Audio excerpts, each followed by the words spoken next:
Oke, ketemu lagi di acara ngopi, ngobrol seputar pendakian Indonesia.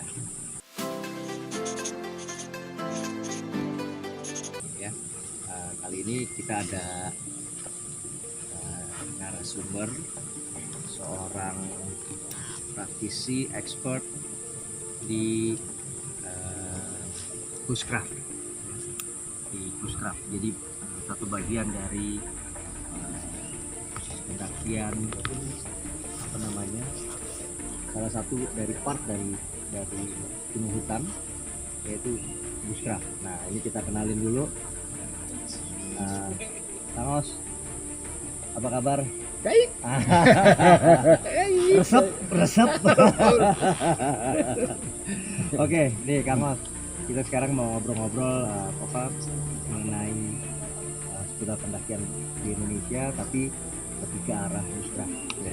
Jadi belakangan ini kan, tahun-tahun belakangan ini kan di Indonesia sendiri kan sudah mulai sebetulnya booming ya. Walaupun memang dari jauh-jauh hari ya kita sebetulnya sudah kenal aktivitas bushcraft itu, kita sudah tahu. Betul. Tapi memang sekarang sudah mulai ada orang yang memang naik gunung, mungkin hanya naik gunung kali ya, tapi masuk ke hutan, lalu macam-macam tujuannya ya.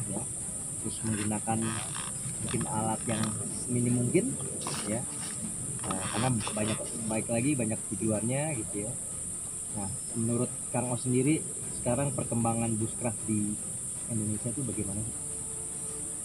Jadi lebih bagus, kemudian karena informasinya juga lebih cepat, jadi lebih merata kemampuan tersebut. Ada baiknya juga, jadi semakin terasa.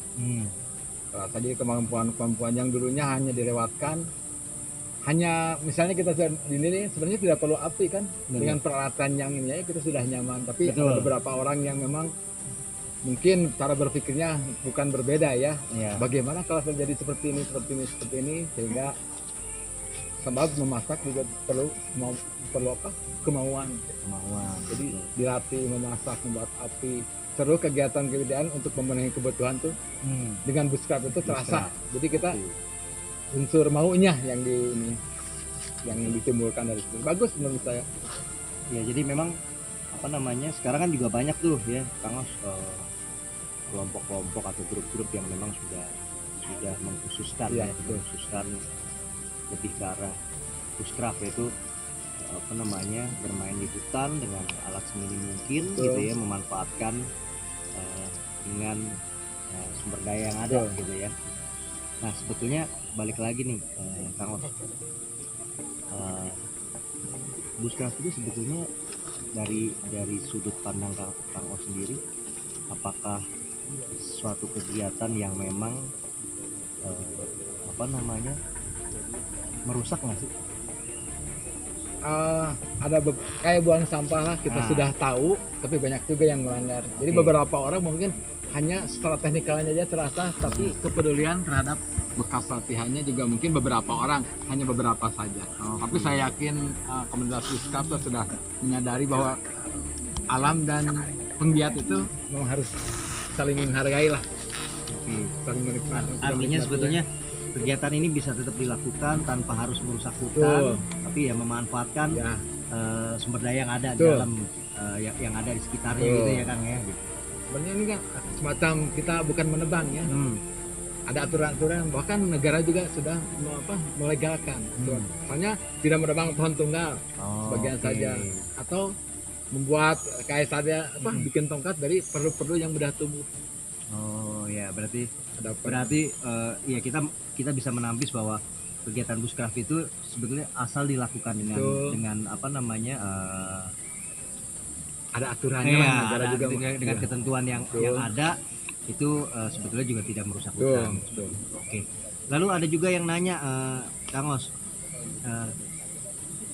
bedanya bushcraft sama survival apa sih? Banyak gitu. Kalau ini menurut saya pribadi ya, survival itu kan bisa terjadi di mana saja, kapan saja, pada siapa saja. Itu suatu situasi kalau menurut saya. Sebenarnya kan dari craftnya aja ya udah, inilah keterampilan ya. Jadi keterampilan sebenarnya hampir seluruh bangsa atau negara juga punya ya keterampilan-keterampilan kuno yang memang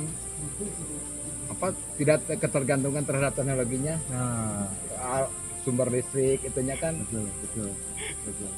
Jadi memang ternyata memang ya kita bisa bedakan kan, walaupun orang banyak, waduh ini bushcraft survival, memang kondisinya mirip-mirip, minim Ya, ya kan, kondisi di mana kita minim akan peralatan. ada yang sengaja kan biasanya. Yes, yang bushcraft betul. itu kan biasanya suasananya aman, Aman. nyaman, hanya seperti kesan saya sendiri ya. Kegiatan-kegiatan kalau saya menonton bushcraft itu seperti ya mengasah keterampilan.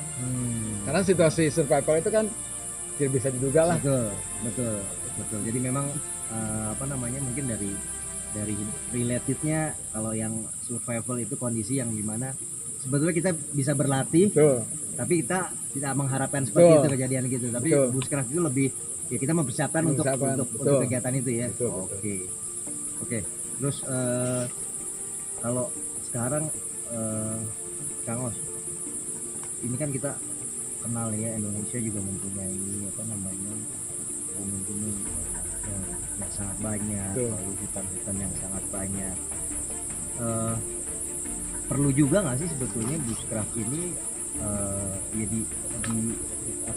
diberikan orang-orang ini diberikan suatu pelatihan atau training gitu, agar yang tadi seperti dibilang bahwa tujuan dari bushcraftnya sendiri itu tujuannya sampai gitu Ya. Jadi perlu ya seperti itu ya, ada pelatihan atau apa. Kalau secara teknis kan sebenarnya untuk keterampilan tersebut mudah didapat, tapi mungkin ke karakternya bahwa kita bermain di sini tuh pelihara tempat latihan kita. Jadi memang lebih ke kesadaran, karena kalau sifatnya menghimbauan atau ini aturan-aturan sudah jelas. Jadi tinggal kesadaran kita bahwa kita bermain di sini, jaga daerah latihan. Itu banyaknya seperti itu, karena sudah jelas aturan dimanapun.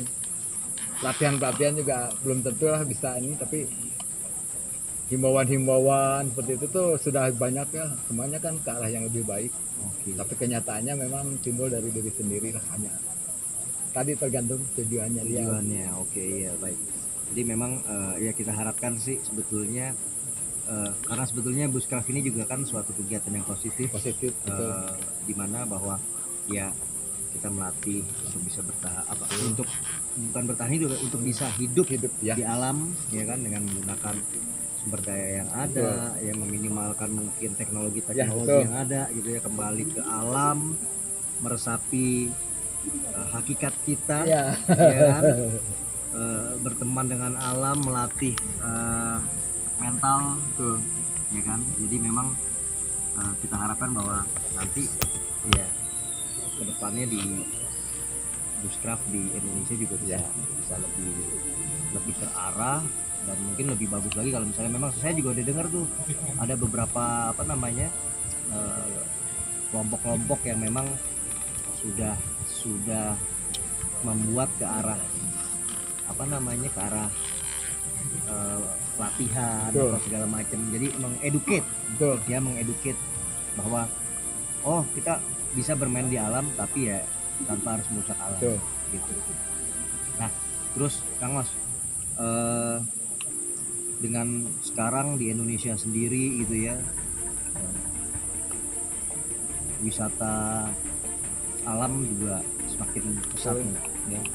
Orang juga udah mulai banyak camping. Kalau dulu mungkin kita lihat bahwa yang camping itu banyak pelajar segala macam, tapi sekarang juga keluarga itu juga udah mulai wisatanya wisata alam gitu ya. Menurut Kang Os, ini sebuah reaksi yang positif nggak sih dari masyarakat Indonesia? Positif sekali. Jadi sebenarnya Indonesia tuh tidak perlu membuat hutan dari hutan, sehingga sudah menjadi, cuma untuk pengelola memangnya karena setiap wisatawan itu tidak punya kesadaran yang sama terhadap alam. Jadi memang harus menjadi perhatian. Anggap saja mereka tuh tidak punya wawasan mengenai lingkungan. Jadi tanggung jawabnya di pihak pengelola lah sepenuhnya. Ini kan tidak ada kontrol sampah apapun kan.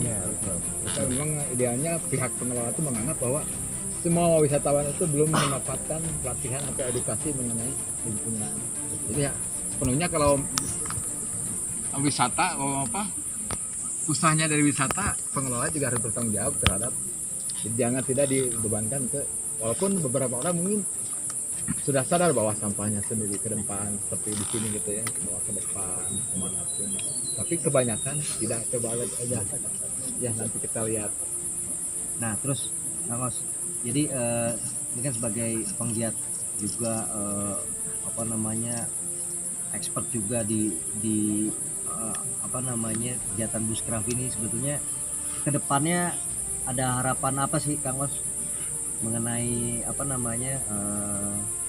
tema Bushcraft ini di Indonesia? Apakah ya kita harapkan bahwa kedepannya juga makin banyak orang yang akan sadar Tuh. akan penggunaan teknologi apa segala Ya. macam. Nah kalau menurut Kang Os harapannya kedepannya untuk Bushcraft Indonesia lah, itu bagaimana Kang? Ya kalau saya lihat kan sebenarnya tekniknya itu saja ya, tinggal mempertahankan saja, kemudian menyebarkan, tadi disertai dengan edukasi mengenai pemeliharaan tempat lingkungan, jadi ke unsur lingkungannya, karena secara teknikal tadi pengetahuan mudah didapat, bacaan, tontonan, latihan. Oke, jadi itu tadi obrolan saya dengan Kang Os, seorang praktisi dan expert di Bushcraft di Indonesia salah satunya. Mudah-mudahan ada manfaat dari obrolan kita. Jangan lupa saksikan acara ngopi dengan tema yang lain. Ngopi, ngobrol seputar pendaki Indonesia.